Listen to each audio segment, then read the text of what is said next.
യേശുക്രിസ്തുവിൽ ബഹുമാന്യരായ സഹോദരീസഹോദരന്മാരെ, നിങ്ങൾക്കെല്ലാവർക്കും വീണ്ടും എൻ്റെ സ്നേഹ വന്ദനങ്ങളെ ഞാൻ ഒരിക്കൽ കൂടി അറിയിക്കുന്നു. ഈ ആഴ്ചയിൽ വിവിധ ശുശ്രൂഷകളുടെ വെത്തപ്പാടുകൾ കൊണ്ട് ഒരു ലൈവിൽ വരുവാനായി സാധിച്ചില്ല.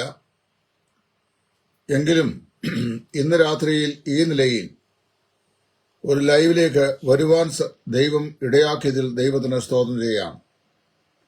വളരെ പ്രധാനപ്പെട്ട ഒരു വിഷയം.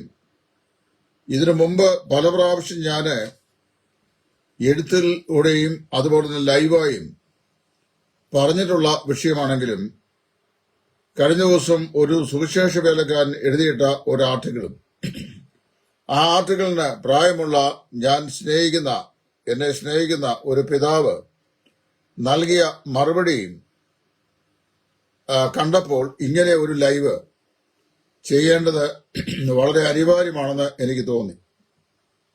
എത്രമാത്രം ഈ വിഷയത്തെക്കുറിച്ച് ഒരു പഠനം അവതരിപ്പിച്ചാലും പ്രായോഗിക തലത്തിൽ വേർപെട്ട സഭകളുടെ ഇടയിൽ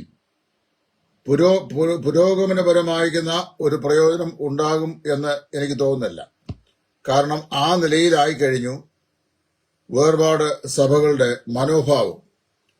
എങ്കിലും ഈ കാര്യം ദൈവ വചനപ്രകാരം ഇത് പറയുന്നതിൽ എനിക്ക് അതിയായ സന്തോഷമുണ്ട്. പറയാതിരുന്നാൽ അത് തെറ്റാണ് എന്നുള്ളത് കൊണ്ട് ഞാൻ ആ കാര്യം പറയാൻ ഇവിടെ നിർബന്ധനാകുകയാണ്.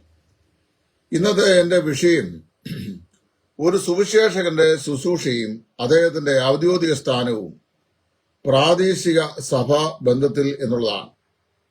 വിഷയത്തിന്റെ തലക്കെട്ട് നിങ്ങൾ ശ്രദ്ധിച്ചു കാണും. സുവിശേഷകന്റെ ശുശ്രൂഷയും അദ്ദേഹത്തിന്റെ ഔദ്യോഗിക സ്ഥാനവും പ്രാദേശിക സ്ഥലസഭയോടുള്ള ബന്ധത്തിൽ. അതിൽ ഞാൻ എഫേസ് ലേഖനം 4-ാം അധ്യായത്തിന്റെ 11 മുതലുള്ള വാക്യങ്ങളാണ് ഇപ്പോൾ വായിച്ച് കേൾപ്പിക്കുവാൻ ആഗ്രഹിക്കുന്നു. എഫേസ് ലേഖനം 4-ാം അധ്യായത്തിന്റെ 11 മുതലുള്ള വാക്യങ്ങൾ.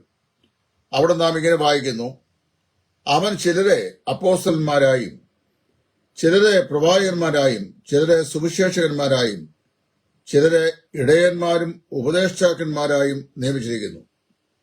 അത് നാം എല്ലാവരും വിശ്വാസത്തിലും ദൈവപുത്രനെക്കുറിച്ചുള്ള പരിജ്ഞാനത്തിലുമുള്ള ഐക്യതയും തികഞ്ഞ പുരുഷത്വവും ക്രിസ്തുവിന്റെ സമ്പൂർണതയായ പ്രായത്തിന്റെ അളവും പ്രാപിക്കുമ്പോഴും വിശുദ്ധന്മാരുടെ യഥാസ്ഥാനത്വത്തിനായുള്ള ശുശ്രൂഷയുടെ വേലയ്ക്കും ക്രിസ്തുവിന്റെ ശരീരത്തിന്റെ ആത്മീക വർധനയ്ക്കും ആകുന്നു.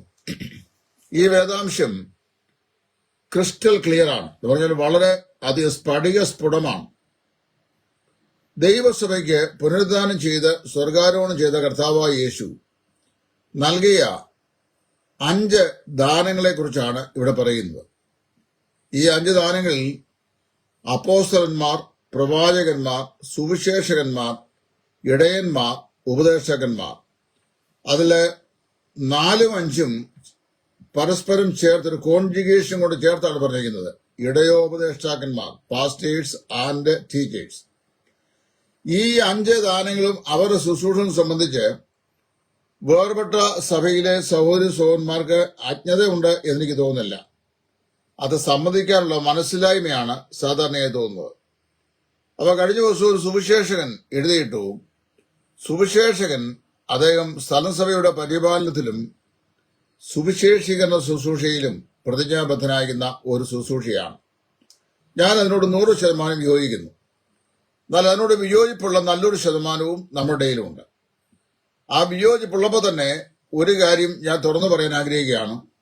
സെൻട്രൽ ടാബർനാക്കിൾ, അതായത് മധ്യ കേരളത്തിലാണ് നമ്മുടെ പഴയ സഭകളിലെ പരിപാലനത്തിന് പകരം ഭരണം നടത്തുന്ന സഭകളിലാണ് സുവിശേഷകന്മാരെ സഭയ്ക്ക് പുറത്തും മൂപ്പന്മാരെ സഭയ്ക്കകത്തും എന്നുള്ള പഠിപ്പിക്കലുകൾ പ്രായോഗികതയിലുള്ളതാണ്.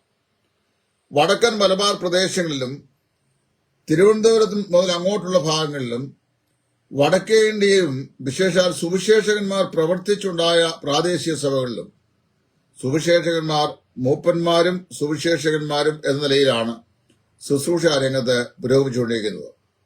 ഇവിടെ ഞാൻ അതിന്റെ വിശദാംശത്തിലേക്ക് പ്രവേശിക്കുമ്പോൾ ഇപ്രകാരം പറയാൻ ആഗ്രഹിക്കുന്നു. കർത്താവിന്റെ സഭയ്ക്ക് നൽകപ്പെട്ട 5 ദാനങ്ങളെക്കുറിച്ചാണ് ഇവിടെ പറയുന്നത്. അപ്പോൾ ഈ ദാനങ്ങളെ നൽകിയത് ഉയർത്തെഴുന്നേറ്റ് സ്വർഗാരോഹണം ചെയ്ത യേശുക്രിസ്തുവാണ്. ഈ 5 ദാനങ്ങളിൽ ആദ്യത്തെ അപ്പോസ്തലന്മാരും പ്രവാചകന്മാരും അവരുടെ ഔദ്യോഗിക ശുശ്രൂഷ രംഗത്ത് ഇന്നില്ല. എന്ന് പറഞ്ഞാൽ അപ്പോസ്തലന്മാരെ പ്രവാചകന്മാരെയും ദൈവസഭയുടെ ഫൗണ്ടേഷൻ വർക്കിനു വേണ്ടി ദൈവം ഉപയോഗിച്ചെന്നാണ് നാം വിശ്വസിക്കുകയും പഠിപ്പിക്കുകയും ചെയ്യുന്നത്. എങ്കിലും ദൈവത്തിന്റെ വചനത്തിന്റെ അധികാരത്തിൽ സംസാരിക്കുന്ന ദൈവദാസന്മാർ എന്ന നിലയിൽ, അതായത് കർത്താവ് അരുളി ചെയ്ത ദൈവത്താൽ ശുശ്രൂഷയ്ക്ക് നിയോഗിക്കപ്പെട്ട ദൈവസഭകളാൽ റെക്കഗ്നൈസ് ചെയ്യപ്പെട്ട ദൈവജനത്തിന്റെ മധ്യത്തിൽ ആധികാരികമായി ദൈവവചനം സംസാരിക്കാൻ കഴിവുള്ളവർ എന്ന നിലയിൽ അപ്പോസ്തലന്മാർ, അയക്കപ്പെട്ടവർ എന്ന അർത്ഥത്തിൽ നമുക്ക് വേണേ ആ പദം ഉപയോഗിക്കാം. എന്നാൽ 12 അപ്പോസ്തലന്മാരുടെ ഔദ്യോഗിക സ്ഥാനത്തിൽ നമുക്കത് ഉപയോഗിക്കാനായിട്ട് സാധിക്കുകയില്ല. പ്രവാചകന്മാർ എന്ന നിലയിൽ ദൈവവചനത്തിലെ സത്യങ്ങളെ വിഭജിച്ച് ദൈവജനത്തിന് നൽകുന്ന ആളുകൾ എന്ന നിലയിൽ പ്രവാചകന്മാർ എന്ന് വേണമെങ്കിൽ പറയാം. അതായത് വചിച്ചു പറയുന്നവരാണവർ, വിശദമാക്കി പറയുന്ന ആളുകളാണവർ, അങ്ങനെ വേണമെങ്കിൽ പറയാം. എന്നാൽ വരുവാനിരിക്കുന്ന കാര്യങ്ങളെ മുൻപ് കൂട്ടി അറിയിക്കുന്ന പ്രവാചകൻ എന്നുള്ള അർത്ഥത്തിൽ അതിനെ ഇപ്പോൾ വ്യാഖ്യാനിക്കാൻ സാധിക്കുകയില്ല. അതുകൊണ്ട് ഈ 2 ശുശ്രൂഷകൾ പ്രഥമമായും ദൈവസഭയുടെ അടിസ്ഥാന നിർമ്മാണത്തിന് വേണ്ടി ദൈവം ഉപയോഗിച്ചു എന്നാണ് പൊതുവെ കരുതപ്പെടുന്നത്. അങ്ങനെ വരുമ്പോൾ ഇനി 3 ശുശ്രൂഷകളാണുള്ളത്. 1 സുവിശേഷകൻ, 2 ഇടയോപദേഷ്ടകൻ അല്ലെങ്കിൽ സുവിശേഷകന്മാരും ഇടയന്മാരും. അതിൽ ബ്രദറുകാര് പൊതുവെ മുറുകെ പിടിച്ചിരിക്കുന്ന ഒരു വലിയ കനമേറിയ ശുശ്രൂഷയാണ് ഈ മൂപ്പന്മാർ അല്ലെങ്കിൽ ഇടയന്മാർ എന്ന് പറയുന്ന ശുശ്രൂഷ. ഞാൻ അതേക്കുറിച്ച് മുമ്പ് പല വീഡിയോകളും ചെയ്തിട്ടുണ്ട്. ഇത് പറയുമ്പോൾ ഇത് ഞാൻ പറഞ്ഞു കഴിഞ്ഞാൽ അതിന് വലിയ ഗൗരവമില്ല. എന്നാൽ നമ്മുടെ ഇടയിൽ ISI മാർക്ക് കൊടുത്തിട്ടുള്ള ചില ആളുകൾ പറയുകയാണെങ്കിൽ അത് തുമ്പ് പറഞ്ഞാൽ മതി, അത് വലിയ ദിവ്യവചനമായി കർത്താവിൽ നിന്ന് പ്രാപിച്ചു പറഞ്ഞതായിട്ട് അംഗീകരിക്കുകയും ചെയ്യാറുണ്ട്. അത് എന്റെ വിഷയമല്ല. എന്റെ വിഷയം പറഞ്ഞിടുക എന്നുള്ളതാണ്. അത് മനസ്സുള്ളവർ അംഗീകരിക്കുക, ഇല്ലാത്തവർ തിരസ്കരിക്കുക. ഇവിടെ ഈ അപ്പോസ്തലനും പ്രവാചകനും കഴിഞ്ഞാൽ പിന്നെ പ്രോട്ടോകോൾ പ്രകാരം വരുന്ന 3ാമത്തെ ആൾ സുവിശേഷകനാണ്. അപ്പൊ സുവിശേഷകനും പിന്നെ ഇടയന്മാരും ഉപദേശകന്മാരും. ഈ സുവിശേഷകനും ഇടയനും തമ്മിൽ സാരമായി ശുശ്രൂഷയിൽ 2 വ്യത്യാസമുണ്ട്. സുവിശേഷകന്റെ ജോലി പ്രഥമമായും സുവിശേഷം അറിയിച്ച് ആളുകളെ കർത്താവിലേക്ക് ആനയിക്കുക എന്നുള്ളതാണ്. അപ്പോൾ തന്നെ അദ്ദേഹം സഭയുടെ പരിപാലനത്തിലെ ആ പ്രധാനപ്പെട്ട ഒരു കണ്ണി കൂടിയാണ്. ഇത് സമ്മതിക്കാൻ ബ്രദറുകാരുടെ നല്ലൊരു ശതമാനം ആളുകൾ തയ്യാറല്ല. അതുകൊണ്ട് ഇത് നശിച്ച് നാരായണക്കല്ലായി ഓരോ ദിവസവും പോയിക്കൊണ്ടിരിക്കുകയാണ്. അപ്പൊ ഇത് ഞാൻ പറയുമ്പോൾ അതിനെ ദേഷ്യപ്പെടുകയൊന്നും വേണ്ട. ഇനി ആരെങ്കിലും അതിന്റെ അറ്റം കണ്ടിച്ചുകൊണ്ട് പോയിട്ട് ഈ ബ്രദർ സഭകൾ നശിച്ചു പോകുന്നു എന്ന് ഞാൻ വന്ന് ലൈവ് പറഞ്ഞു എന്നൊക്കെ പറഞ്ഞുകൊണ്ട് എന്നെ ആക്ഷേപിക്കാനൊക്കെ സാധ്യതയുണ്ട്. കഴിഞ്ഞ കാലങ്ങളിൽ അങ്ങനെ ചെയ്തിട്ടുണ്ട്. നിങ്ങൾ 1000 പ്രാവശ്യം ഇതിന്റെ അറ്റം കണ്ടിച്ചുകൊണ്ട് പോയി പറഞ്ഞാലും ഞാൻ ഇത് തന്നെ വീണ്ടും പറയുന്നു. നാം നന്നാകാനുള്ള മാർഗം ദൈവവചനം കലർപ്പില്ലാതെ അങ്ങനെ തന്നെ അംഗീകരിക്കുക എന്നുള്ളതാണ്. എന്താണ് നമുക്ക് നന്നാകാനുള്ള മാർഗം? സുവിശേഷകൻ പരസ്യ ലോകത്ത്, അതായത് അവിശ്വാസ ലോകത്ത് അല്ലെങ്കിൽ രക്ഷിക്കപ്പെടാത്ത ലോകത്ത് കർത്താവായ യേശുക്രിസ്തു മുഖാന്തരമുള്ള രക്ഷാമാർഗത്തെക്കുറിച്ച് സുവിശേഷീകരിക്കുന്നയാളാണ്. അതേ അങ്ങനെ സുവിശേഷം പറയുമ്പോൾ പല ആളുകളും ഈ സുവിശേഷന്മാരെ കൂലിപ്പണിക്കാരായി കണ്ടിട്ട് ചോദിച്ചിട്ടുണ്ട്, അവിടെ ഇത്ര നാളായി വർക്ക് ചെയ്തിട്ട് എത്ര പേരെ കൊണ്ടുവന്ന് സഭയ്ക്കകത്തുണ്ട്. എന്നോട് പല മൗഢ്യതയുള്ള പല ആളുകൾ, പറഞ്ഞാൽ ബോധമില്ലാത്തവരാ, ബാലും കൊമ്പുമില്ലാത്ത മഹിഷം സമാനമായ പല ചില ആളുകളുണ്ട്. അവിടെ ഇത്ര നാളായി സുവിശേഷം പറയുന്നത് എത്ര പേരെ കൊണ്ടുവന്നിട്ടുണ്ട്. സുവിശേഷം അറിയിക്കുന്ന ജോലിയാണ് സുവിശേഷൻ്റെത്, രക്ഷിക്കപ്പെടുത്തുന്ന ജോലിയല്ല. അങ്ങനെ രക്ഷിക്കപ്പെടുത്തുന്ന ജോലി ചില ചെയ്തുകൊണ്ടാണ് ഈ തലമുറയിൽ ഈ നാശയോഗ്യന്മാരായ ഒരുപാട് ആളുകൾ ഉണ്ടായി വന്നത്. എന്ന് പറഞ്ഞു കഴിഞ്ഞാൽ ജീവിത വിഷയത്തേക്ക് 4 കാശിന്റെ വില കൽപ്പിക്കാത്തവരും ഉപദേശത്തിന്റെ വിശുദ്ധിക്ക് പുല്ലുവില കൽപ്പിക്കുന്നവരും ദൈവവചനത്തിലെ ഉപദേശത്തിന് നേരെ ഘടകവിരുദ്ധമായത് പ്രവർത്തിക്കുന്നവർക്ക് കൂട്ടുനിൽക്കുന്നവരും ഉണ്ടാകാൻ കാരണം എങ്ങനെയുള്ളതറിയാമോ? രക്ഷിക്കപ്പെടുത്തി കൊണ്ടുവന്നതിന് കുഴപ്പമാണ്. രക്ഷിക്കപ്പെട്ടതാണെങ്കിൽ കുഴപ്പമുണ്ടാകില്ലായിരുന്നു.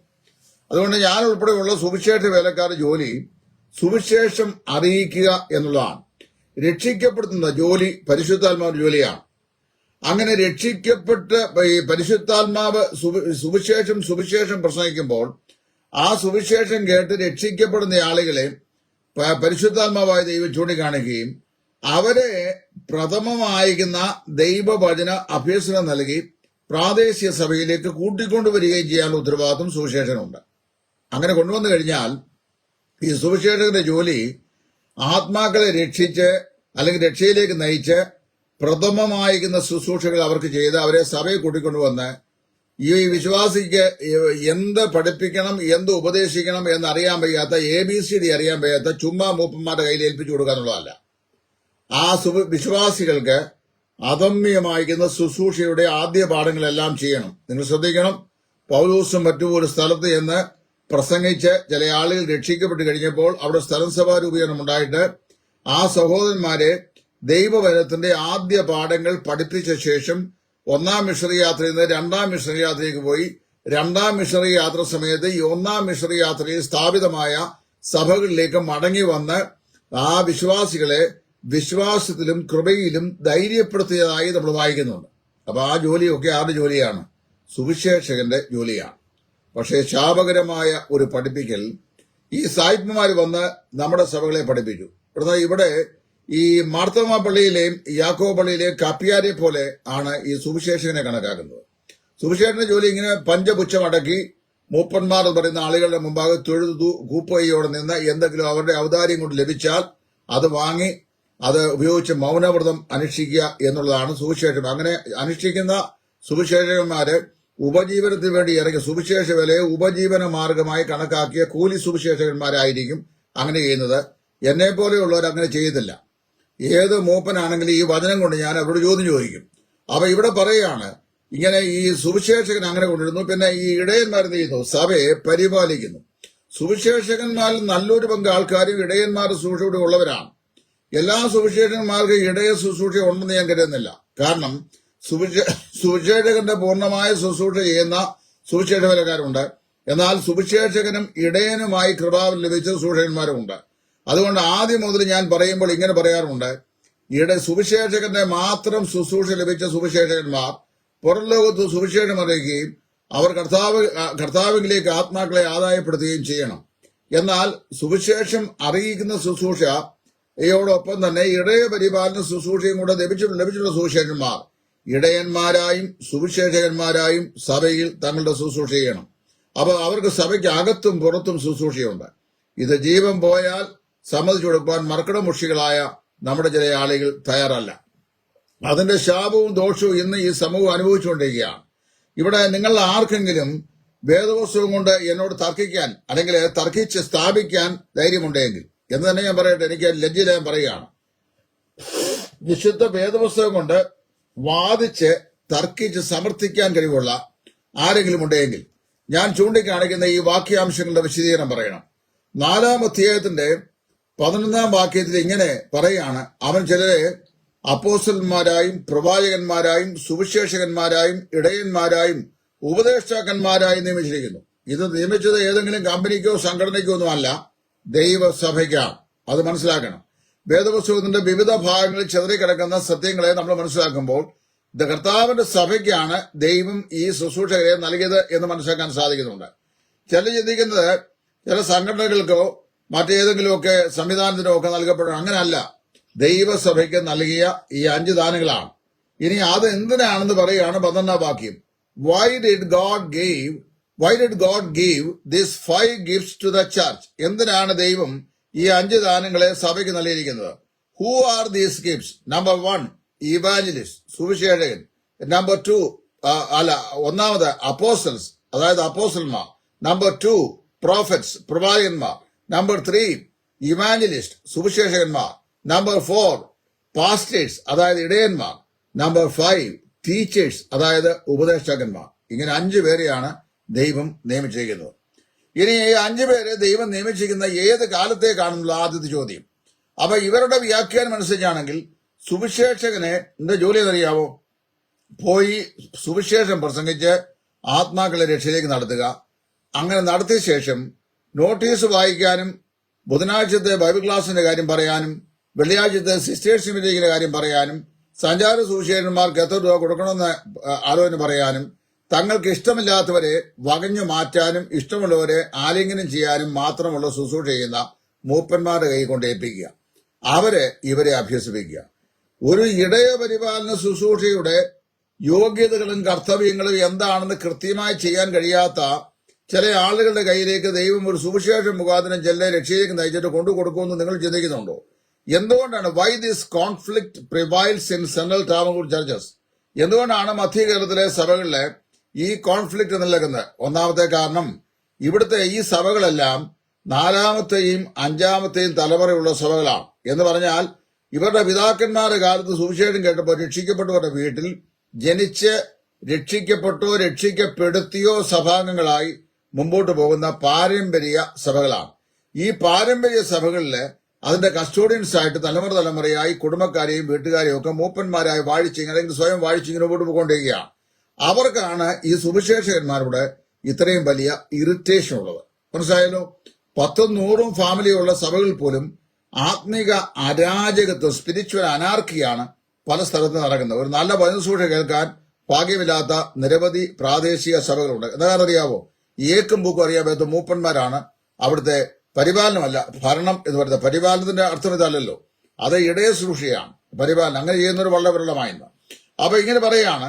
അപ്പൊ ഇവരെ എത്ര കാലത്തേക്കാണ് ഈ ശുശ്രൂഷ നൽകിയിരിക്കുന്നത്? ഒന്ന്, അവിടെ പറയുമ്പോൾ അവരുടെ കാലപരിധി എന്ന് പറഞ്ഞാൽ നാം എല്ലാവരും ക്രിസ്തുവിന്റെ സമ്പൂർണതയായ പ്രായത്തിന്റെ അളവ് പ്രാപിക്കുവോളും വിശുദ്ധന്മാരുടെ യഥാസ്ഥാനത്തിനായുള്ള ശുശ്രൂഷയ്ക്ക് വേണ്ടിയാണ്. എന്ന് പറഞ്ഞാൽ until V reach the Christian maturity, നമ്മൾ ക്രിസ്തീയമായിരിക്കുന്ന ആത്മീയമായിരിക്കുന്ന പക്വതയിൽ എത്തിച്ചേരുന്നത് വരെ അവർക്ക് ദൈവസഭയ്ക്ക് ശുശ്രൂഷ ചെയ്യാനാണ് ദൈവം ഈ ശുശ്രൂഷയെ ഏൽപ്പിച്ചിരിക്കുന്നത്.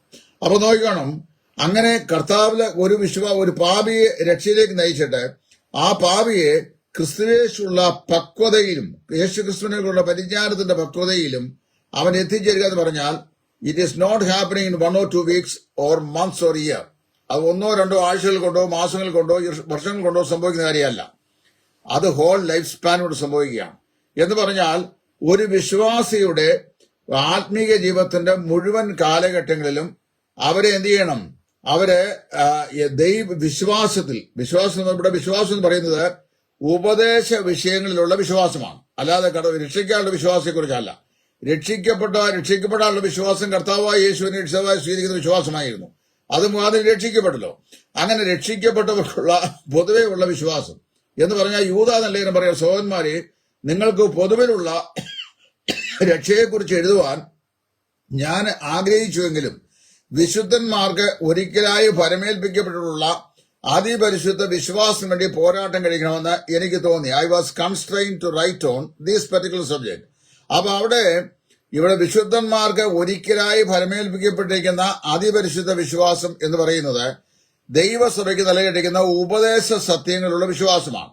അപ്പൊ ഇവരെ 3 പേരെ ഇപ്പോൾ ദൈവസഭയിൽ ആക്കിയിരിക്കുന്നത് എന്തിനാണെന്നറിയാമോ? ഒന്ന്, നാം എല്ലാവരും പുതിയ നിയമ ഉപദേശ സത്യങ്ങളിൽ, അതായത് പുതിയ നിയമത്തിൽ ദൈവസഭയെ സംബന്ധിച്ച് ഏതെല്ലാം നിലയിലുള്ള ഉപദേശ സത്യങ്ങൾ നൽകിയിട്ടുണ്ടോ ആ ഉപദേശ സത്യങ്ങളിലെല്ലാം, പുതിയ നിയമ ഉപദേശ സത്യങ്ങൾ എന്ന് പറയുന്നത് ഞാൻ പ്രത്യേകിച്ച് പറഞ്ഞ കാര്യങ്ങളില്ല, അടിസ്ഥാന ഉപദേശ സത്യങ്ങളിലെല്ലാം അവരെന്ത് ചെയ്യണം? അവർ ദൈവത്തിനെ കുറിച്ചുള്ള പരിജ്ഞാനം പ്രാപിക്കണം. അതായത് പുതിയ നിയമത്തിൽ കർത്താവായ യേശുക്രിസ്തുവിന്റെ ആളത്വത്തെയും അവിടുത്തെ മാനവകാര്യതയെയും സംബന്ധിച്ചും ക്രിസ്തുവിന്റെ രക്ഷണീയ പ്രവൃത്തിയെയും കർത്താവിന്റെ സ്വർഗത്തിൽ ചെയ്തുകൊണ്ടിരിക്കുന്ന പൗരോഹിത്യ ശുശ്രൂഷയെ സംബന്ധിച്ചും അവന്റെ പ്രത്യാഗമനത്തെ സംബന്ധിച്ചും, ചുരുക്കം പറഞ്ഞു കഴിഞ്ഞാൽ ക്രിസ്തുവിനെ ചുറ്റിപ്പറ്റിയുള്ള സകല ഉപദേശ വിഷയങ്ങളുടെയും പരിജ്ഞാനം വിശ്വാസികൾ പ്രാപിക്കും. അതായത് ഒരു ദിവസം കൊണ്ട് പ്രാപിക്കാൻ കഴിയുമോ? ആഴ്ചയിൽ ഒരു ബൈബിൾ ക്ലാസ്സോ മാസത്തിൽ 3 ദിവസത്തെ ബൈബിൾ ക്ലാസ് ISI മാർക്കുള്ളവരെ വിളിച്ചു വരുത്തി എടുപ്പിക്കുകയോ ചെയ്താൽ പ്രാപിക്കാവുന്ന കാര്യമല്ലിത്. പുതിയ നിയമ ഉപദേശ അടിസ്ഥാന സത്യങ്ങളെക്കുറിച്ചുള്ള പരിജ്ഞാനത്തിൽ വിശ്വാസികൾ എത്തിച്ചേരുവോളം പിന്നെ പരിജ്ഞാനമുള്ള ഐക്യത, ക്രിസ്ത്യൻ യൂണിറ്റി, ക്രിസ്തീയമായിരിക്കുന്ന ഐക്യതയും തികഞ്ഞ പുരുഷത്വം, അതായത് പെർഫെക്റ്റ് മാൻഹുഡ്, അല്ലെങ്കിൽ ഇതാണ് ഈ മച്യൂരിറ്റി, ക്രിസ്ത്യൻ മച്യൂരിറ്റി, ആത്മീയമായ പക്വതയും പിന്നെ ക്രിസ്തുവിന്റെ സമ്പൂർണതയായ പ്രായത്തിന്റെ അളവും പ്രാപിക്കോളും. എന്ന് പറഞ്ഞാൽ ക്രിസ്തു എന്ന തലയോളം സകലത്തിനും വളരുവോളം വിശുദ്ധന്മാരുടെ യഥാസ്ഥാനത്തിനായുള്ള ശുശ്രൂഷയുടെ വേലയ്ക്കും ക്രിസ്തുവിന്റെ ശരീരത്തിന്റെ ആത്മീക വർധനയ്ക്കും ആകുന്നു. എന്ന് പറഞ്ഞു കഴിഞ്ഞാൽ കർത്താവായ യേശു ക്രിസ്തു എന്ന ശിരസ്സോളം വിശ്വാസികൾ ആത്മീകമായി പരിപുഷ്ടിപ്പെട്ട് അവർ ക്രിസ്തീയ പക്വതയുള്ളവരായി തീർന്ന് അവർ ആത്മീക വർധന പ്രാപിക്കേണ്ടതിനും പിന്നെ ദൈവസഭയുടെ യഥാസ്ഥാനത്തിനായി, വിശുദ്ധന്മാരുടെ യഥാസ്ഥാനത്തിനായിട്ട്, അതായത് അവരുടെ ആത്മീക അഭിവൃദ്ധിക്ക് വേണ്ടിയുള്ള ശുശ്രൂഷയ്ക്കും വേണ്ടിയാകുന്നു. അപ്പൊ ഒരു കാര്യം മനസ്സിലാക്കിക്കോണം, ഈ സുവിശേഷൻ എന്ന് പറയുന്ന ആള് ഈ ആത്മാക്കളെ 4 പേരെ സുവിശേഷം പറയാൻ വേണ്ടി സഭയിൽ നിന്ന് സ്തോത്രാഴ്ചയുടെ ഒരു അംശവും കൊടുത്ത് അല്ലെങ്കിൽ മൂപ്പന്മാര് വെക്കുന്ന ഏതെങ്കിലും വീതവും വായിച്ചോണ്ട് go and then do your work എന്ന് പറഞ്ഞ് ആട്ടി പുറത്തേക്ക് അയക്കപ്പെട്ട ഒരാളല്ല. മറിച്ച് മൂപ്പന്മാരോടുകൂടെ ചേർന്ന്, അല്ലെങ്കിൽ സുവിശേഷകന്മാരും മൂപ്പന്മാരും ഒന്നിച്ചു ചേർന്ന് എന്ത് ചെയ്യണം? കർത്താവായ യേശു ക്രിസ്തുവിനെ കുറിച്ചുള്ള പരിജ്ഞാനത്തിന്റെ പൂർത്തി വിശ്വാസികൾ പ്രാപിക്കുകയും തികഞ്ഞ പുരുഷത്വം, അതായത് പെർഫെക്റ്റ് ക്രിസ്ത്യൻ മെച്യൂരിറ്റി, അത് പ്രാപിക്കുകയും പിന്നെ ദൈവസഭയ്ക്ക് ആത്മീക വർധനയുടെ അഭിവൃദ്ധി ഉണ്ടാകുകയും ചെയ്യുന്നവരെ ദൈവസഭയുടെ യഥാസ്ഥാപന ശുശ്രൂഷയ്ക്ക് വേണ്ടി നൽകപ്പെട്ട ഗിഫ്റ്റാണ്. പക്ഷെ ഇവിടെ നേരെ തലതിരിഞ്ഞ പഠിപ്പിക്കലാണ്. സുവിശേഷകൻ എന്ന് പറയുന്നത് അറിയാവോ?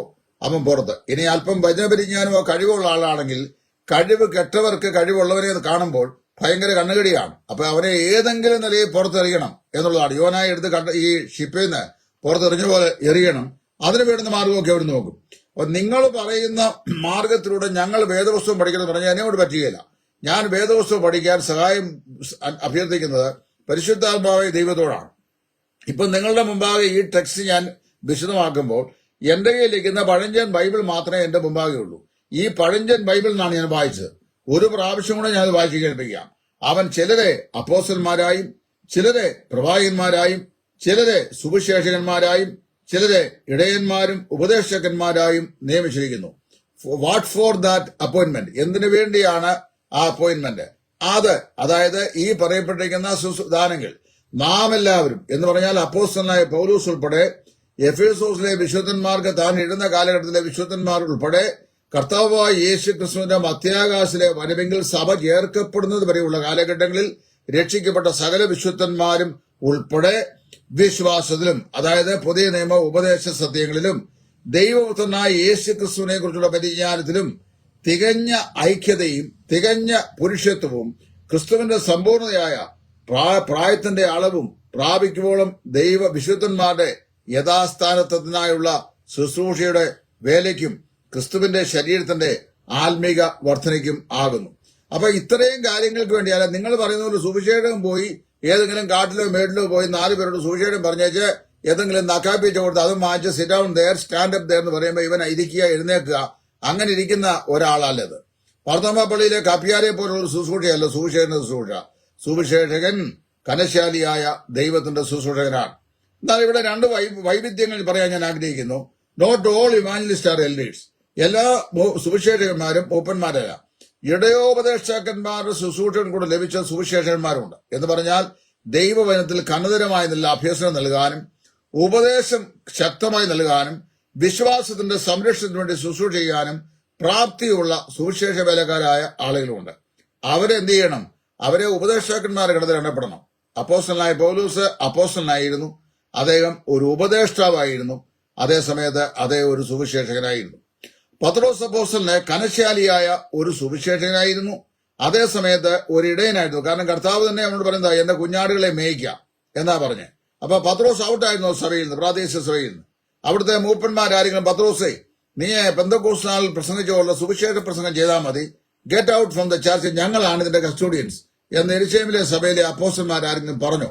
അല്ലെങ്കിൽ മൂപ്പന്മാരാരെങ്കിലും പറഞ്ഞോ? യെരുശലേമിലെ സഭയിലെ മൂപ്പന്മാരിൽ ഒരാളായിരുന്നല്ലോ യാക്കോബ്. അദ്ദേഹം പറഞ്ഞോ? ഇല്ലല്ലോ. വിടുതരം പറയാതിരിക്കുക. അപ്പൊ പത്രോസ് ഒരു അപ്പോസ്തലനായിരുന്നു. അദ്ദേഹം ഒരു ശക്തനായ സുവിശേഷകനായിരുന്നു. അദ്ദേഹം ദൈവസഭയ്ക്ക് ഇടയശുശ്രൂഷ ചെയ്ത ഒരു ഇടയൻ അല്ലെങ്കിൽ ഒരു പാസ്റ്റർ ആയിരുന്നു. ഇത് അപ്പോസ്തലനായ പത്രോസ്. സിൽവാനോസ്, തീത്തോസ്, തിമോത്തിയോസ്, അതുപോലെ തന്നെ ശീലാസ്, എപ്പഫ്രോദിത്തോസ് മുതലായ സഹോദരന്മാരെ കുറിച്ചൊക്കെ വായിക്കുമ്പോൾ അവരെ കുറിച്ചെല്ലാം അങ്ങനെയാ പറഞ്ഞിരിക്കുന്നത്. ഇപ്പൊ കുര്യച്ചാനും ഇതിനകത്ത് വന്നിട്ടുണ്ട്. അപ്പൊ എന്റെ ഈ സ്പീച്ച് കേൾക്കുന്നത് വളരെ സന്തോഷം. അപ്പൊ അതിനകത്ത് ഞാൻ പറഞ്ഞതിനകത്ത് ഈ സുവിശേഷ വേലക്കാരൻ പറഞ്ഞ ഈ കാര്യത്തെ സംബന്ധിച്ച് നഖശികാന്ത് എതിർക്കുന്നതിന് മുമ്പ് എഫേസ് ലേഖനം 4-ാം അധ്യായത്തിന്റെ 12 മുതലുള്ള വാക്യങ്ങൾ, എന്തിനാണ് ദൈവം ഈ ഗിഫ്റ്റ് തന്നേക്കുന്നത്? ഇവിടെ എവിടെയെങ്കിലും എഴുതിയിട്ടുണ്ടോ സുവിശേഷകൻ സഭയ്ക്ക് പുറത്തുപോയി അവിടുത്തെ മാത്രം ശുശ്രൂഷിക്കുകയും സഭയുടെ അകത്തെ യാതൊരു ആത്മീയ ശുശ്രൂഷയ്ക്കും അദ്ദേഹത്തിന് യാതൊരു യോഗ്യതയും കഴിവില്ലാത്തവനാണെന്ന് ഈ വേദപുസ്തകത്തിൽ എവിടെയും എഴുതില്ല. അത് പ്രത്യേകം മനസ്സിലാക്കണം. അവിടെ പറയുകയാണ് അത് എന്ന് പറഞ്ഞാൽ ഓൾ ദീസ് സ്പിരിച്വൽ ഗിഫ്റ്റ്സ്. മോളി 11-ാം ഭാഗത്ത് പറയപ്പെടുന്ന ഈ ദാനങ്ങൾ എല്ലാം എന്തിനാണ്? നാം എല്ലാവരും പൗലൂസ് ഉൾപ്പെടെയുള്ള ഈ എഫേസ്യ കാലഘട്ടത്തിലെ വിശ്വാസികളും പിന്നെ ആ കാലഘട്ടത്തിൽ ഉണ്ടായിരുന്ന എല്ലാ സഭയിലെ വിശ്വാസികളും പിന്നെ സഭ എത്രത്തോളം കാലം ഈ ഭൂമിയിൽ ഉണ്ടായിരിക്കുമോ ആ കാലം അത്രയും കർത്താവിന്റെ വരവ് വരെയും ഈ വിശ്വാസത്തിൽ ഉപദേശ സത്യത്തിലും കർത്താവായ യേശു ക്രിസ്തുവിനെ കുറിച്ചുള്ള പരിജ്ഞാനത്തിലും ആ പരിജ്ഞാനത്തിന്റെ ഐക്യതയുടെ പൂർത്തീകരണത്തിനും അതുപോലെ തന്നെ ക്രിസ്ത്യൻ മാച്യൂരിറ്റി, ക്രിസ്തീയമായിരിക്കുന്ന പക്വത, ആത്മീക പക്വതയുടെ പ്രാപണത്തിനും വിശുദ്ധന്മാരുടെ യഥാസ്ഥാനത്വത്തിനായിട്ടുള്ള ശുശ്രൂഷയ്ക്കും പിന്നെ ക്രിസ്തുവിന്റെ ശരീരത്തിന്റെ ആത്മീക വർധനയ്ക്കും ആകുന്നു. ക്രിസ്തുവിന്റെ ശരീരത്തിന്റെ ആത്മീക വർധനയ്ക്കാണ് ഈ പറയപ്പെടുന്ന ഗിഫ്റ്റുകൾ തന്നിരിക്കുന്നത്. അപ്പൊ അവൻ പുറത്തു മാത്രമാണോ ജോലി? ഇവിടെ സുവിശേഷകന് മൂപ്പനെ അപേക്ഷിച്ച് 2 ശുശ്രൂഷയുണ്ട്. ഒന്ന്, സുവിശേഷകൻ പുറം ലോകത്ത് സുവിശേഷം അറിയിക്കുന്ന ശക്തിയേറി ശുശ്രൂഷ ചെയ്യുന്നവനാണ്. അതുകൊണ്ട് മൂപ്പൻ അത് ചെയ്യണമെന്നില്ല. രക്ഷിക്കപ്പെട്ട എല്ലാ വിശ്വാസികൾക്കും അത് ചെയ്യാം. മൂപ്പന്മാരും അത് ചെയ്യണം. മൂപ്പന്മാരും അത് ചെയ്യണം. അതേ സമയത്ത് സുവിശേഷകന്റെ പ്രഥമമായ കടപ്പാടാണ് സുവിശേഷം അറിയിക്കുക എന്നുള്ളത്. 2, സുവിശേഷം അറിയിക്കുമ്പോൾ തന്നെ താൻ സുവിശേഷം പറഞ്ഞ് രക്ഷയിലേക്ക് ആനയിച്ചു വരുന്ന വിശ്വാസികളെ പരിജ്ഞാനമില്ലാത്ത മൂപ്പന്മാർ എന്ന് പറയുന്ന ചിലരുടെ കയ്യിൽ ഏൽപ്പിച്ചിട്ട് അനാഥ പിള്ളേരെ കഞ്ഞു പയർ കൊടുക്കാൻ വേണ്ടി ഏൽപ്പിക്കുന്ന ശുശ്രൂഷ പരിശുദ്ധാത്മാവിനില്ല. എന്ന് മാത്രമല്ല, പ്രവൃത്തികളുടെ പുസ്തകം മുതൽ ഇങ്ങോട്ട് പഠിച്ചു കഴിഞ്ഞാൽ പ്രാദേശിക സഭാ രൂപീകരണത്തിന്റെ ആദ്യ നാളുകളിലെല്ലാം ഈ വിശ്വാസികളെ ദൈവവചനത്തിൽ വളരെ വകത്ത് വ്യക്തമായി അവർക്ക് ദൈവവചനം പഠിപ്പിക്കാനും അവരെ ഉപദേശിക്കാനും ക്രിസ്തുവിനെ കുറിച്ചുള്ള പരിജ്ഞാനത്തിലേക്ക് അവരെ നടത്താനും എല്ലാം ഈ സുവിശേഷകനെയാണ് ദൈവം ഉപയോഗിക്കുന്നത്. അല്ലാതെ സുവിശേഷൻ ഒരാളെ കൊണ്ടുവന്ന് രക്ഷിച്ചേച്ച് കൊണ്ടുവന്ന് ഈ മൂപ്പന്റെ ഏൽപ്പിച്ച് അങ്ങ് പോവുകയല്ല. അങ്ങനെ പോകുന്നതുകൊണ്ടാണ് ഇന്നത്തെ സഭകളെല്ലാം നട്ടപ്പോഴും പറിച്ചപ്പോഴും ഒരു കൊട്ടയെന്ന് പറഞ്ഞുള്ള സ്ഥിതിയിലിരിക്കുന്നത്. അറിയാമോ? ഞാൻ ഗുരുച്ചാൻ ഉൾപ്പെടെയുള്ള അച്ചാരനോട് ചോദിക്കുകയാണ്, ഏതെങ്കിലും ഒരു പ്രാദേശിക സഭയിൽ ഞായറാഴ്ച ഫലകരമായ ശുശ്രൂഷയുണ്ടോ? ഏതെങ്കിലും വിസിറ്റിംഗ് ഇവാഞ്ചലിസ്റ്റ് അല്ലാതെ ദൈവസഭയ്ക്ക് പ്രയോജനകരമായ ഏതെങ്കിലും ഒരു വചന പഠനം ആഴമായി നൽകാൻ കഴിവുള്ള എത്ര മൂപ്പന്മാർ നമ്മുടെ സഭയിലുണ്ട്? ഒന്ന് പറഞ്ഞാൽ അവർ ലിസ്റ്റ് പറ. അപ്പൊ അതുകൊണ്ട് ആദ്യം ഈ സുവിശേഷകന്മാരുള്ള ഈ റിലക്റ്റൻസ്, വിരക്തി അങ്ങ് മാറ്റുക. ഞാനിവിടെ പറയുന്നില്ല ഇങ്ങനെ സുവിശേഷൻ ഞാൻ പറഞ്ഞ് ലേവലായി നടക്കുന്ന എല്ലാ ഉപദേശിമാരും സഭയിലെ ശുശ്രൂഷകന്മാരാന്ന് ഞാൻ ഒരിക്കലും പറയുന്നില്ല. ഈ കൂലിത്തൊഴിലാളികളായ ഒരുപാട് സുവിശേഷന്മാരുണ്ട്. പല നിലയിലുള്ള സുവിശേഷത്തിലേക്ക് ഇറങ്ങിയവരുണ്ട്. അവരാരെയും ഞാൻ വിധിക്കുന്നില്ല. തുണി കഴുകി കൊടുക്കുന്ന ലോണ്ടറി ഉപദേശിമാരുണ്ട്. അതുപോലെ തന്നെ വയോജന പരിപാലന ശുശ്രൂഷ ചെയ്യുന്ന സുവിശേഷന്മാരുണ്ട്. ഇതെല്ലാം അവരുടെ ഉപജീവനത്തിന് വേണ്ടി അവർ ചെയ്യുന്ന പരിപാടിയാണ്. I am talking about the evangelist who is appointed by the risen Lord. കർത്താവായ യേശു ക്രിസ്തുവിനാൽ നിയോഗിക്കപ്പെട്ട സുവിശേഷനെ കുറിച്ചാണ് ഞാൻ ഈ പറയുന്നത്. അങ്ങനെയുള്ള സുവിശേഷകൻ അവര് സഭയുടെ ഇടയ ശുശ്രൂഷയും അതുപോലെ സുവിശേഷിക്കുന്ന ശുശ്രൂഷയും ഒരുപോലെ വരം ലഭിച്ചിട്ടുള്ള ശുശ്രൂഷകന്മാരുണ്ട്. അങ്ങനെയുള്ള എത്രയോ ദേവദാസന്മാരുണ്ട്. ഇപ്പൊ കോട്ടയത്തൊരു സഭയിൽ ചാണ്ടപ്പള്ളി ഫിലിപ്പ് വേർപാടുകാരുടെ ഒരു പ്രശസ്തനായ സുവിശേഷകനാണ്. അതേ ഇപ്പോൾ എന്ത് ചെയ്യുന്നു? മൂപ്പന്റെ വേലയും കൂടെ ഈ കോട്ടയം അസംബ്ലി ചെയ്യുന്നു. അങ്ങനെ എത്രയോ സഹോദരന്മാരെ എനിക്കറിയാം, എത്രയോ സുവിശേഷന്മാരെ എനിക്കറിയാം. അപ്പൊ അതുകൊണ്ട് ഇത് കേൾക്കുമ്പോൾ തന്നെ കലിയാണ്. സുവിശേഷകൻ എന്ന് പറഞ്ഞു കഴിഞ്ഞാൽ അവന്റെ ജോലി ഉടനെ സഭയ്ക്ക് പുറത്ത്. പിന്നെ അകത്താരെന്ത് ചെയ്യുന്നു?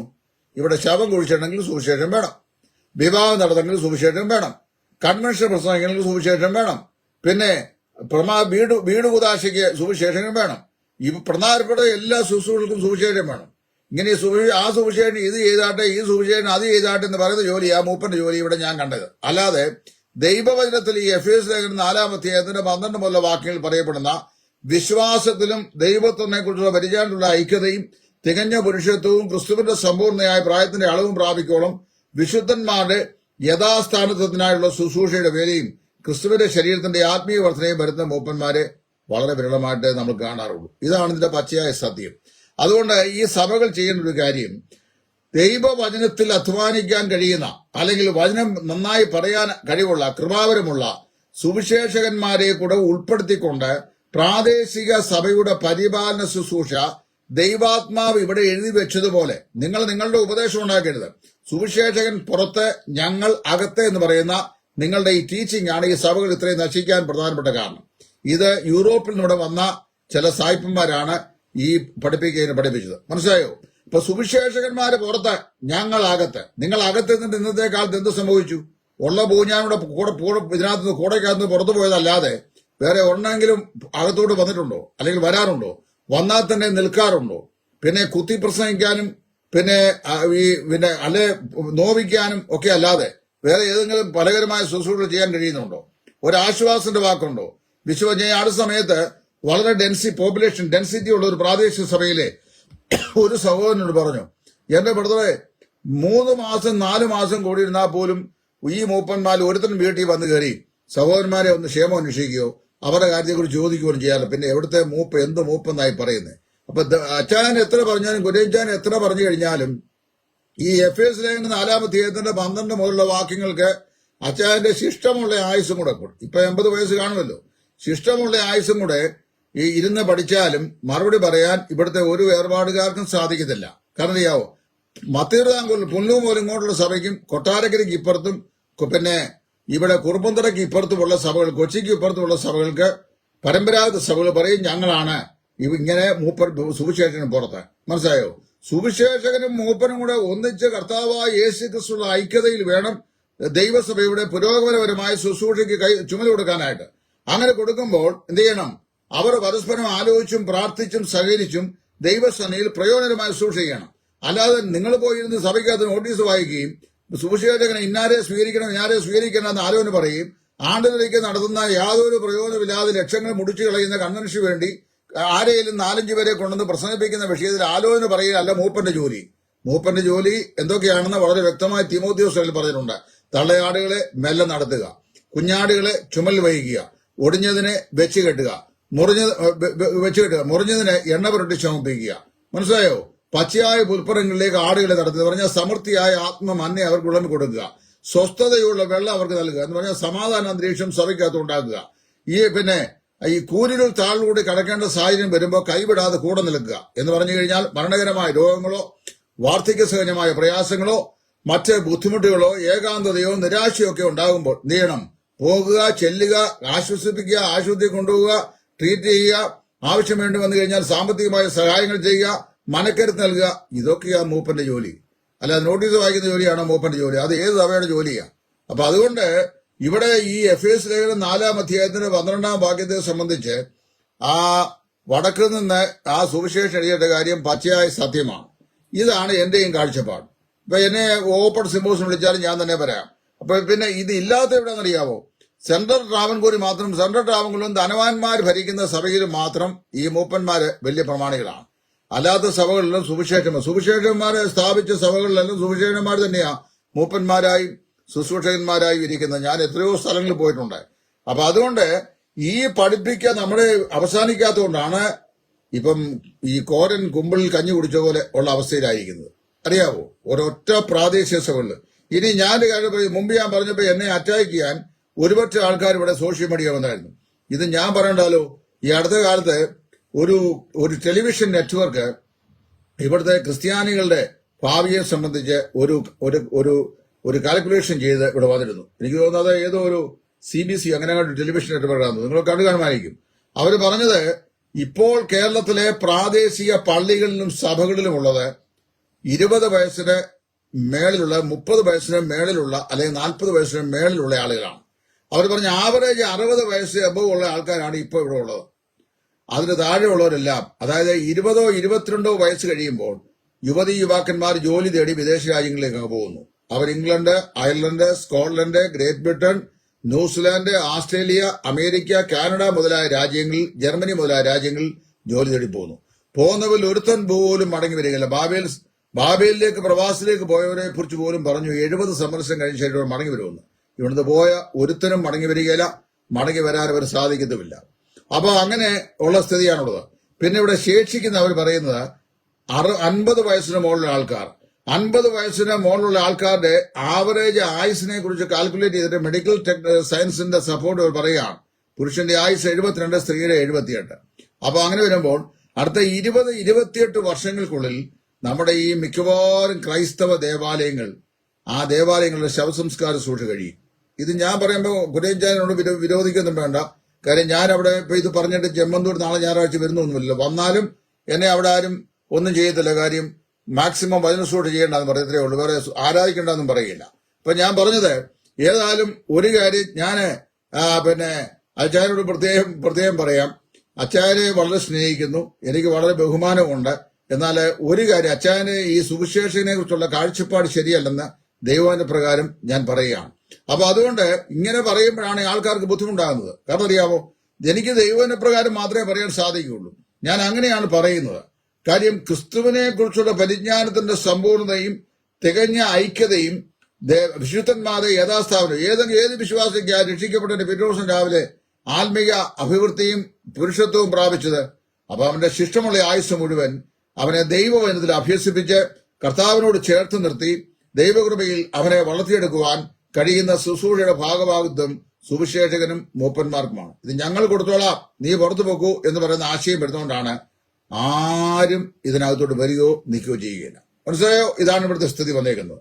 അതുകൊണ്ട് അതിന്റെ കഴിഞ്ഞശേഷം 14-ാം വാക്കിൽ അങ്ങനെ നാം ഇനി മനുഷ്യരുടെ ചതിയാലും ഉപായങ്ങളാലും തെറ്റിക്കളയുന്ന തന്ത്രങ്ങൾ കുടുങ്ങാതിരിപ്പാൻ കോണം ഉപദേശത്തിന്റെ ഓരോ കാറ്റിനാൽ അലഞ്ഞിടുന്ന ശിശുക്കളായിരിക്കാതെ സ്നേഹത്തിൽ സത്യം സംസാരിച്ചുകൊണ്ട് ക്രിസ്തു എന്ന തലയോളം സകലത്തിലും വളരുവാൻ ഇടയാത്തീരും. അപ്പോൾ വാസ്തവത്തിൽ എന്ത് ചെയ്യണം? മനുഷ്യന്റെ തന്ത്രങ്ങളാണ് ഈ പറയപ്പെട്ട സംവിധാനങ്ങളൊക്കെ. മറ്റെല്ലാം ദൈവം വെച്ചിരിക്കുന്ന വ്യവസ്ഥയാണ്. അപ്പൊ ദൈവം വെച്ചിരിക്കുന്ന വ്യവസ്ഥയെ അഴിക്കാതെ ദൈവവചനപ്രകാരം മുമ്പോട്ട് പോകുമ്പോഴാണ് ദൈവസഭയ്ക്ക് ആത്മീയമാകുന്ന പരിപൂർത്തിയും സന്തോഷവും സമാധാനവും സംതൃപ്തിയും ഉണ്ടാകുന്നത്. അല്ലെങ്കിൽ ഉണ്ടാവുകയില്ല. അതുകൊണ്ട് ഈ സുവിശേഷകൻ എന്ന് പറയുമ്പോൾ സുവിശേഷകൻ ലേവലെടുത്തിട്ടുള്ള എല്ലാ സുവിശേഷന്മാരും സഭയുടെ ഇടയന്മാരല്ല. എന്നാൽ ഇടയ ശുശ്രൂഷയുടെ പരിപാലനത്തിന് വേണ്ടിയും കൂടിയുള്ള കൃപയും കഴിവും കൊടുത്ത് ദൈവം വീണ്ടും ജനിപ്പിച്ച് ശുശ്രൂഷയിലാക്കിയ ശുശ്രൂഷകന്മാരുണ്ട്. അവര് മൂപ്പന്മാരുടെ ഒന്നിച്ചേർന്ന തികഞ്ഞ ഐക്യതയിലും പരസ്പരമുള്ള ധാരണയിലും സഭയെ പരിപാലിക്കുമ്പോഴാണ് സഭ ആത്മീക അഭിവൃദ്ധിയിൽ എത്തിച്ചേരുവാനായിട്ട് ഇടയായിത്തീരുന്നത്. അല്ലെങ്കിൽ എന്ത് ചെയ്യും? നാൾക്കുനാൾ ഇത് അതപ്പതിച്ചു പോകും. അതുകൊണ്ടാണ് ഞാനിവിടെ ഈ CBCക്കാർ പറഞ്ഞ ആശയം ഞാൻ പറഞ്ഞു. അവർ പറഞ്ഞതറിയാമോ? അനന്തർ 20 years കഴിയുമ്പോൾ ഇവിടുത്തെ മിക്കവാറും സഭാകുകളും നിർജ്ജീവമായിരിക്കും. ശരിയല്ലയോ കാര്യം? 60 വയസ്സിന് മേലുള്ള ആളുകൾ അനി അടുത്ത 20 വർഷം കൊണ്ട് ജീവിച്ചതാൽ 80 വയസ്സ് ഓൾ വിൽ ഡൈ അവേ. എല്ലാവരും മരിച്ചു പോകും. മരിച്ചു കഴിഞ്ഞാൽ പിന്നെ പുതിയ അഡീഷൻ സഭയിൽ ഇല്ലാതെ വരികയും യുവതലമുറ ഇവിടെ ഇല്ലാതെ മറ്റു രാജ്യങ്ങളിലേക്ക് മൈഗ്രേറ്റ് ചെയ്യപ്പെടാൻ കഴിയുമ്പോൾ സ്വാഭാവികമായും ഇവിടെയുള്ള ഹോളുകളെല്ലാം അടയപ്പെടും. പിന്നെ ഇവിടെ ആരും ഉണ്ടാവുകയില്ല. ആർക്കും വേണ്ടാത്ത 4-5 പേര് കാണുമായിരിക്കും. അങ്ങനെയാണ് ഈ സഭകൾ നശിക്കുന്നത്. അത് നശിക്കാതിരിക്കാൻ ചെയ്യണം. ഇപ്പോൾ ഉള്ളതിനെങ്കിലും ദൈവവചനത്തെ പൂർണ്ണമായി അനുസരിച്ചുകൊണ്ട് വചനപ്രകാരം വചനത്തിന്റെ കീഴ്പ്പെടുമ്പോൾ എഫേസ് ലേഖനം 4-ാം അധ്യായത്തിന്റെ 11 മുതലുള്ള വാക്കുകൾ പറയപ്പെടുന്ന ദാനങ്ങളെ ദൈവസഭ ഭൂമിയിലുള്ള കാലത്ത് സഭയുടെ ആത്മീയ അഭിവൃദ്ധിക്ക് വേണ്ടി, കർത്താവിനെ കുറിച്ചുള്ള പരിജ്ഞാന പൂർത്തിക്ക് വേണ്ടി, പിന്നെ ക്രിസ്തീയമായിരിക്കുന്ന അഭിവൃദ്ധി വരാൻ വേണ്ടി ദൈവാത്മാവ് ആക്കി വെച്ചിരിക്കുന്ന ശുശ്രൂഷകളാണ്. ഈ ശുശ്രൂഷകന്മാരെ അവരുടെ ശുശ്രൂഷ ചെയ്യാനായിട്ട് സഭകൾ അനുവദിക്കണം.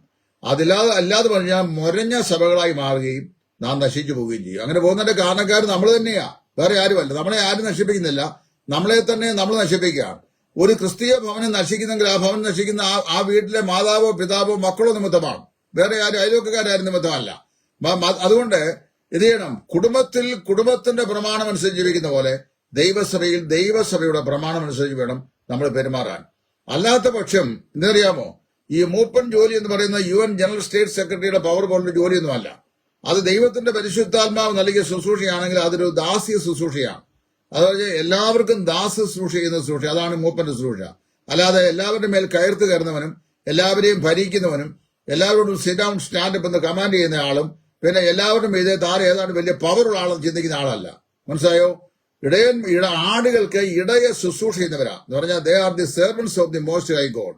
അത്യുന്നതനായ ദൈവത്തിന്റെ ദാസന്മാരാ അവര്. മനസ്സിലായോ? അല്ലാതെ വേറെ പ്രമാണപ്പെട്ട പ്രമാണികൾ ഒന്നുമല്ല. ഇതൊക്കെ പറയുമ്പോൾ നമ്മുടെ ആളുകൾ പറയാൻ ബുദ്ധിമുട്ടുണ്ടാകും. പറഞ്ഞു കഴിഞ്ഞാൽ കൺവെൻഷൻ പ്രസംഗിക്കാനും കല്യാണം നടത്താനും വിളിക്കാൻ പറയുകയില്ല.